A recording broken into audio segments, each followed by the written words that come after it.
conhecido, porque as suas profecias, elas se realizavam. E por isso ele mandou chamar. Só que o profeta Balaão consultou o Senhor primeiro, né? Ele não é burro, né? Consultou primeiro o Senhor. Ele, na certa, pensou: não, esse povo é o povo de Deus. Eu não vou usar abrir minha boca e profetizar contra o povo de Deus. Não vou usar. Mas eu vou consultar aqui a Deus, porque a recompensa que o rei está me oferecendo é muito boa.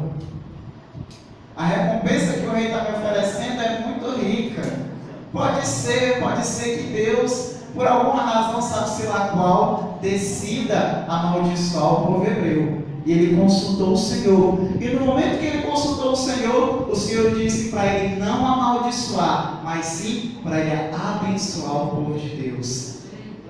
E quando ele fez isso, o rei Balaque ficou indignado. Ele disse: como é que eu te chamo até aqui para tu amaldiçoar os meus inimigos, e tu chega aqui e abençoa na minha frente? Ergui aqui 7 altares, sacrifiquei aqui 7 novilhos, sacrifiquei aqui 7 bois, e tu ainda vem abençoar os meus inimigos quando tu deveria amaldiçoar?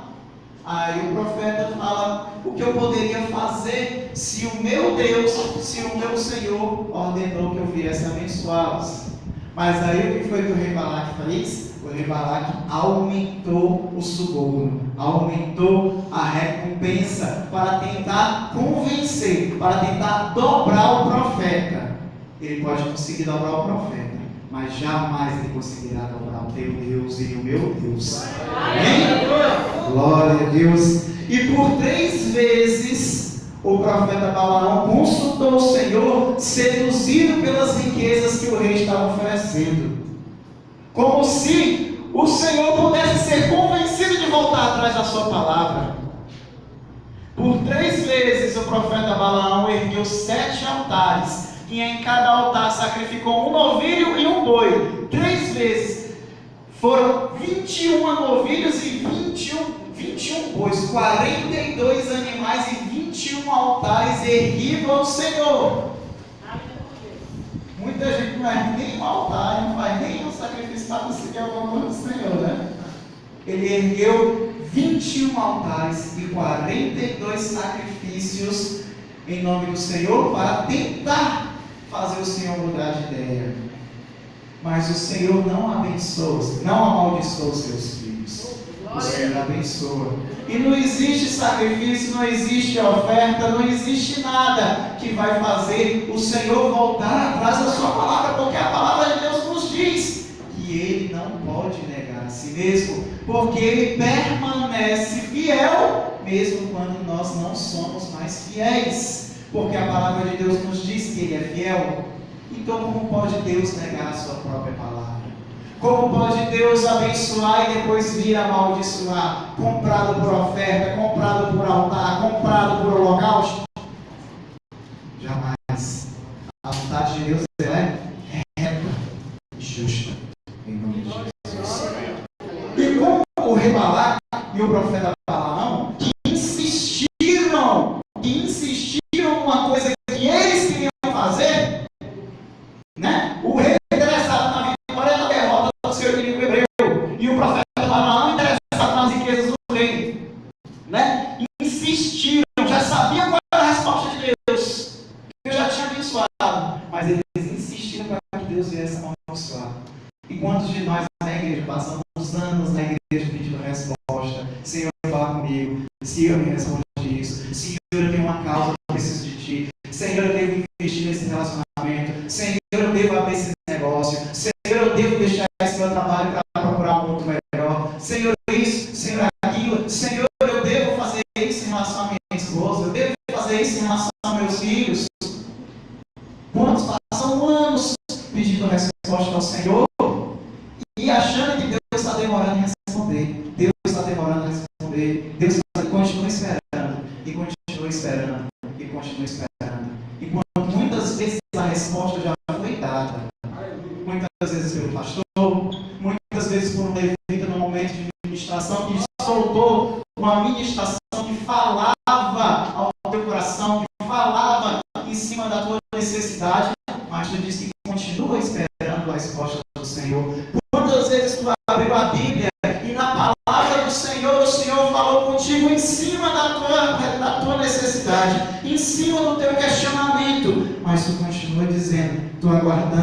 resposta do Senhor. Estou aguardando a resposta do Senhor. Senhor, por que tu estás tardando a falar comigo? Por que tu não responde o meu clamor?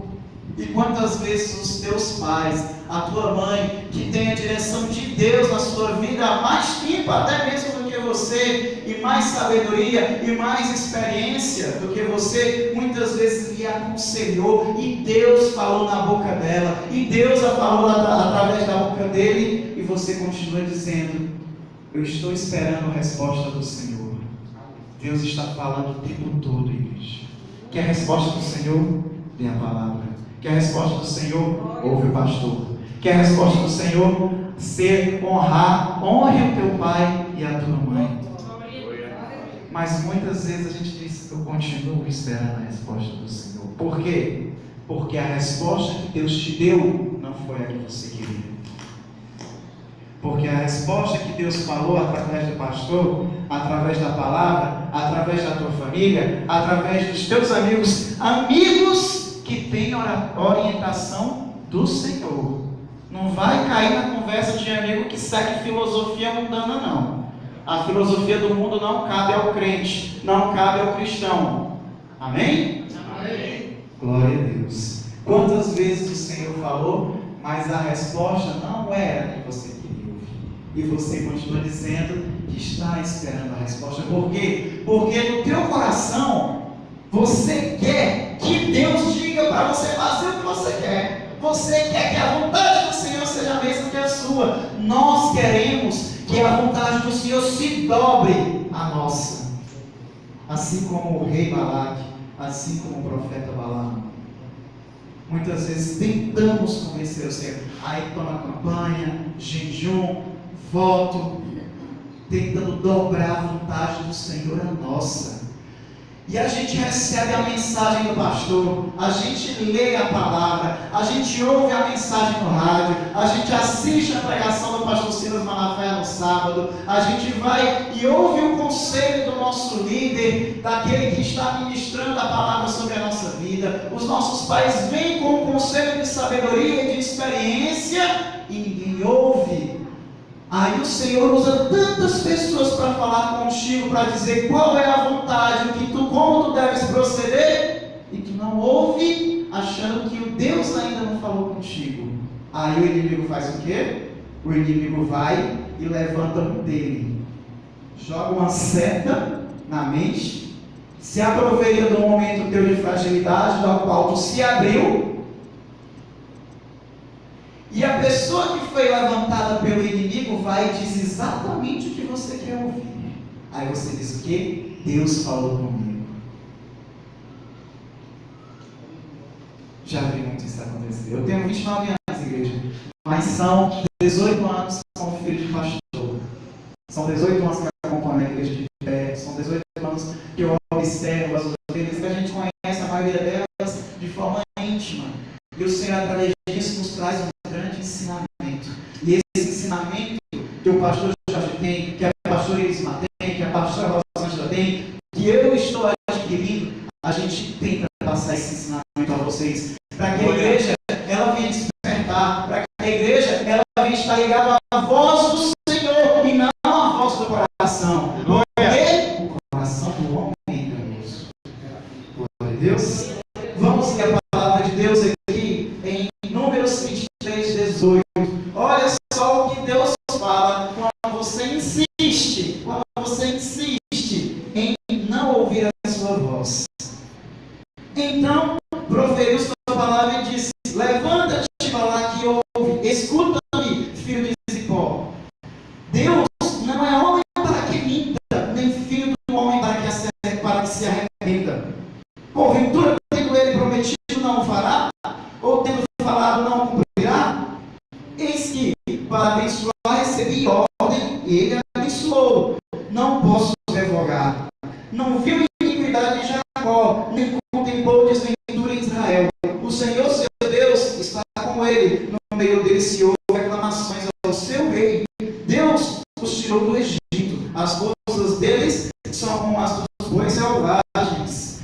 Pois contra Jacó não vale encantamento, nem adivinhação vale contra Israel. Agora se poderá dizer de Jacó e de Israel: que coisas tem feito Deus? Eis que o povo se levanta como leoa e se ergue como leão. Não se deita até que devore a sua presa e beba o sangue dos que forem mortos. Amém, igreja? Amém. A palavra de Deus, versículo chave. Deus não é homem para que minta, nem filho do homem para que se arrependa. Porventura, tendo Deus prometido, não o fará? Ou tendo falado, não o cumprirá? Como pode nós, na nossa pequenez, querer dobrar a vontade do Senhor a nossa? Querer que o Senhor diga amém para o que vai nos causar o mal, querer que o Senhor diga amém para aquilo que vai nos afastar dele, dizer que o Senhor diga amém para aquilo que vai destruir a nossa família, querer que o Senhor diga amém para aquilo que vai desestabilizar as nossas finanças. Igreja, a carne é fraca, isso todos sabemos. E o inimigo usa essa fraqueza para impelir-nos a fazer coisas erradas. E ele tem um grande instrumento, uma grande arma contra nós. Sabe qual é essa arma? O prazer. Uma coisa é o prazer carnal, outra coisa é o regozijo no Espírito. Aleluia. Glória a Deus. Aprenda, exercite o regozijo no Espírito Santo, aprenda a exercitar.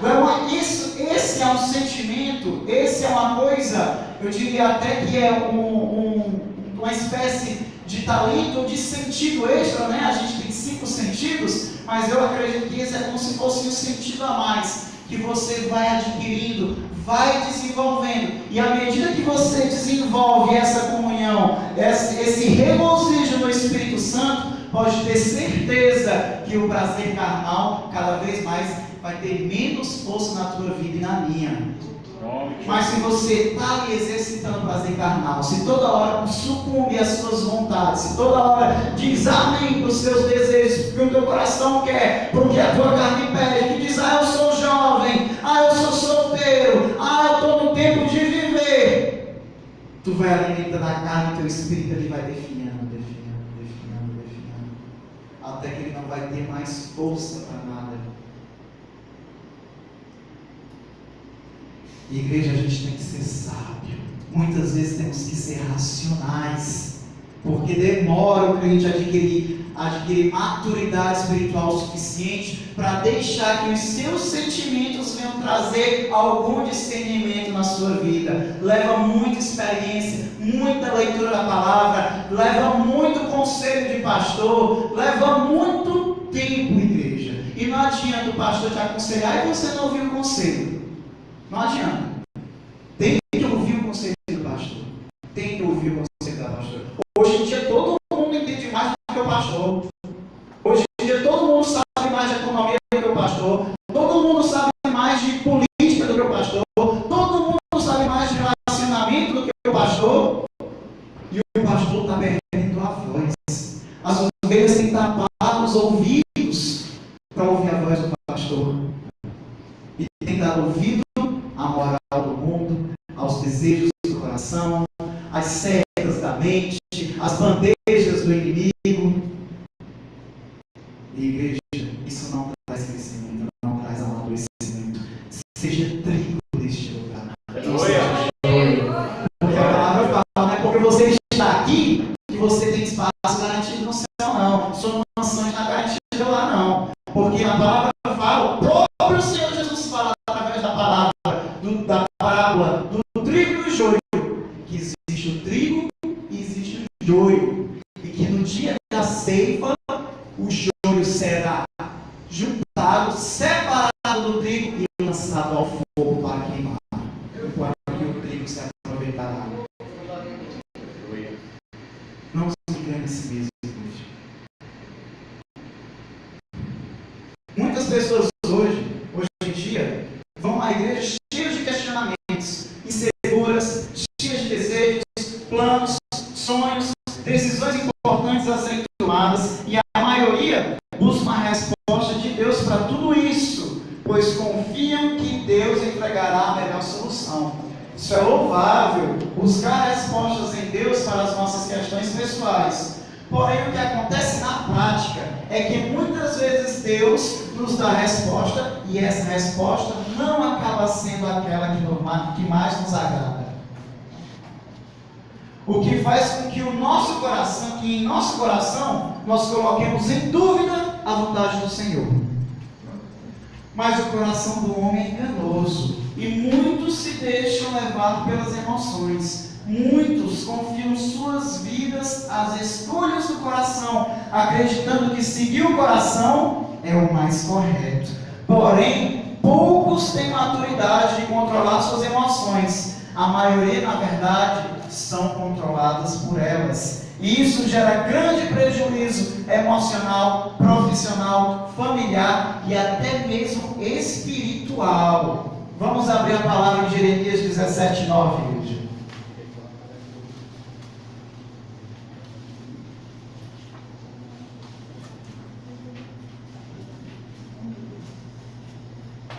Jeremias 17:9.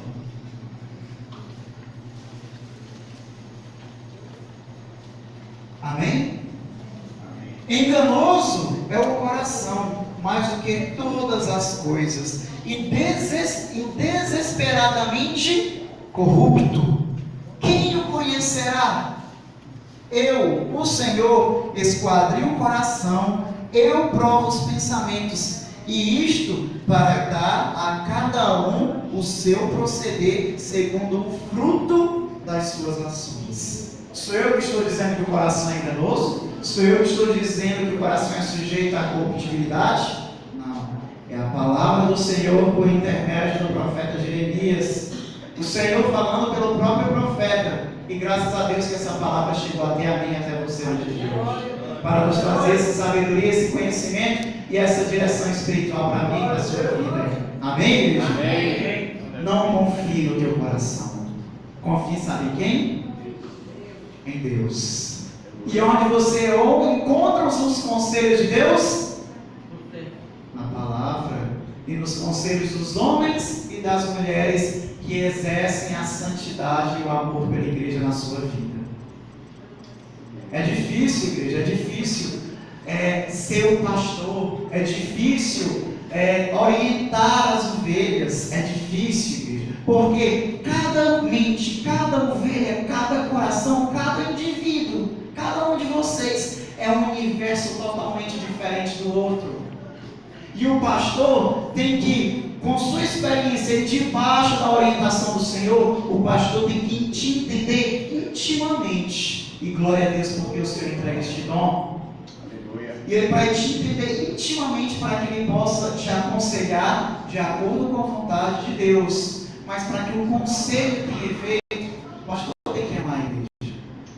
Não adianta também você aceitar o conselho daquela pessoa que levou a Bíblia, mas não vive a Bíblia. Vive falando de Jesus, mas não sabe ser cristão. O que é ser cristão? É ser imitador de Cristo.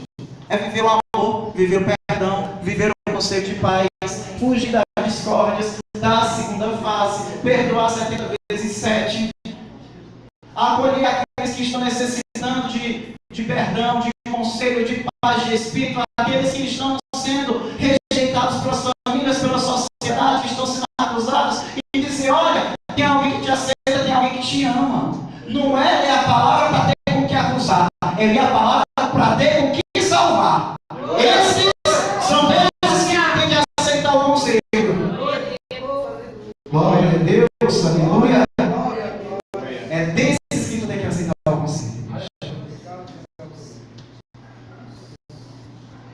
Pois a emoção quase sempre fala mais alto do que a vontade de Deus. E o profeta Samuel diz em 1 Samuel 15:22 que é melhor obedecer do que sacrificar, pois a obediência é melhor do que sacrifícios e holocaustos. Aqui, o profeta Balaão por 3 vezes sacrificou 7 novilhos e 7 bois ao Senhor, como se tais ofertas pudessem comprar a vontade de Deus. Muitas vezes fazemos campanhas, jejuns, votos, pedimos a resposta de Deus quando na verdade estamos nos enganando. Na verdade, queremos fazer com que a nossa vontade seja a vontade de Deus. E isso, igreja, nunca vai acontecer. Deus pode até permitir que a nossa vontade se cumpra. Pode até permitir.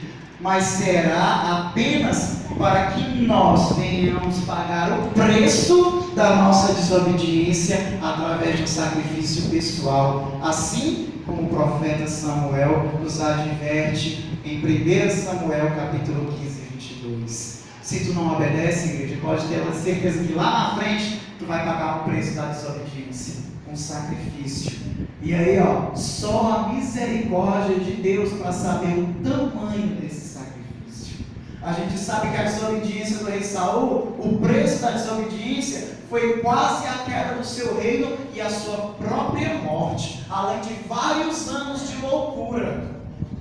O preço da desobediência de Davi, porque até mesmo o grande rei Davi, em certo momento pecou, o preço foi, perdeu 2 filhos, 3 filhos, aliás, ele perdeu. Perdeu um filho bebê, perdeu Absalão e perdeu Aminon.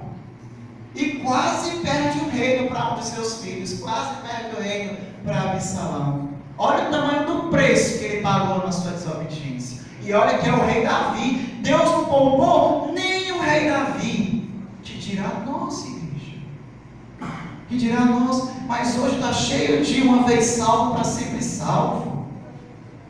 Ninguém fala mais do preço do pecado. Ninguém fala mais das consequências das nossas escolhas.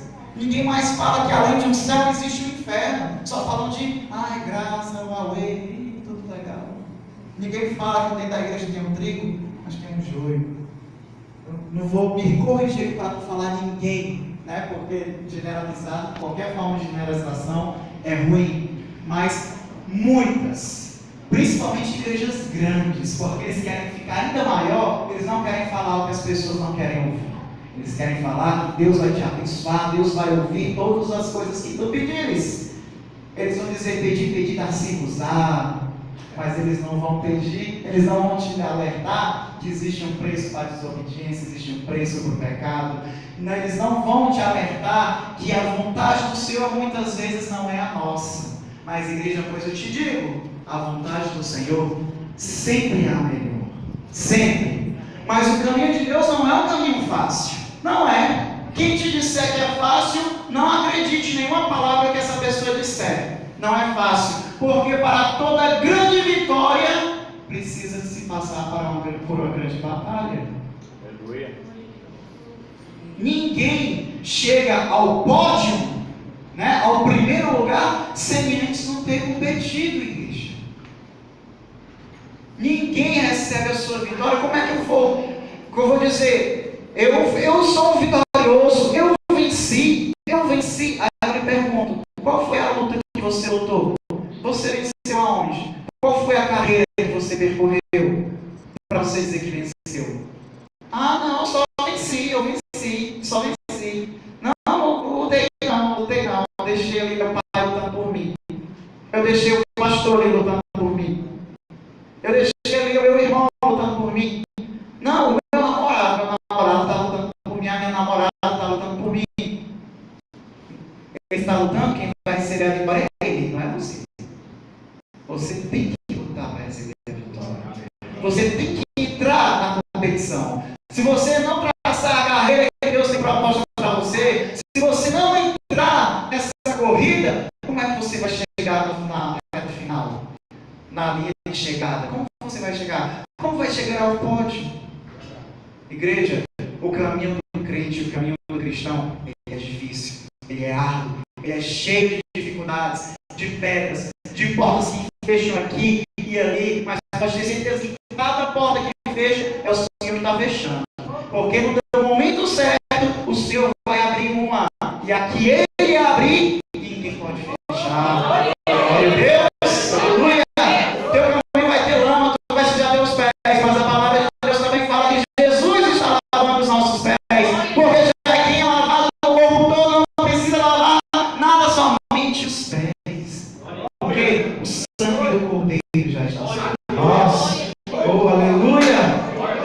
Não desiste da caminhada, vai ter dificuldade, pessoas vão lhe apontar, pessoas vão duvidar do seu caráter, pessoas vão dizer que você fez coisa que você não fez, pessoas vão até dizer que você pensa o que você não pensa, porque as pessoas hoje em dia acham que sabem até os nossos pensamentos, sabem até as nossas intenções.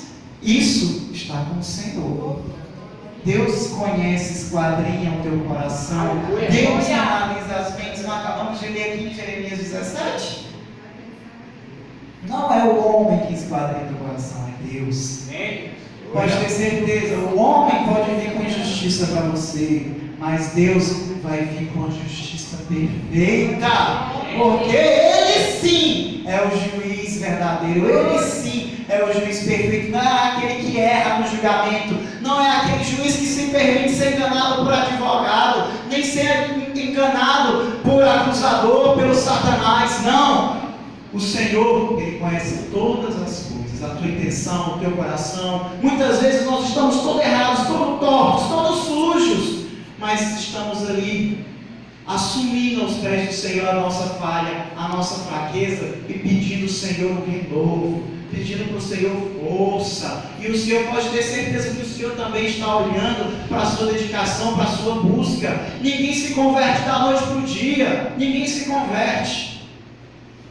É um processo contínuo. Ele começou no dia que eu confessei o nome do Senhor Jesus como meu único e verdadeiro Salvador. E ele vai continuar, minha conversão vai continuar até o dia que o Senhor me chamar para junto dele. E a mesma coisa acontece contigo. A tua conversão vai continuar até o dia que o Senhor te chamar para Amém. Oh, aleluia, igreja. Vamos orar, igreja, para encerrar. Glória a Deus. Deixa eu só dar um alerta aqui especificamente aos casais. Cuidado ao se envolver com pessoas que não praticam uma vida verdadeiramente cristã. Pois nós vivemos na moral bíblica, sob a moral bíblica e a moral cristã. Enquanto que a moral do mundo se baseia na sobrevivência, não digo nem do mais forte, porque o crente já é forte, porque muitos não têm força de cumprir a caminhada, de resistir ao diabo, para que ele venha fugir de nós. Isso é coisa de forte. O mundo se baseia na sobrevivência do mais cruel.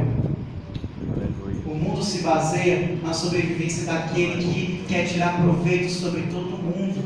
Então, eu te trago um alerta na igreja, porque eu vejo muitos se desviando por causa de relacionamentos que não têm futuro perante o Senhor. Busque um homem ou uma mulher que esteja debaixo da mesma visão que você, uma visão bíblica e cristã. Amém? Para que você não seja ali judiado, para que você não seja usado em nome de Jesus. Amém? Senhor, meu Deus e meu Pai, eis aí a tua igreja, eis aí o teu povo, Senhor.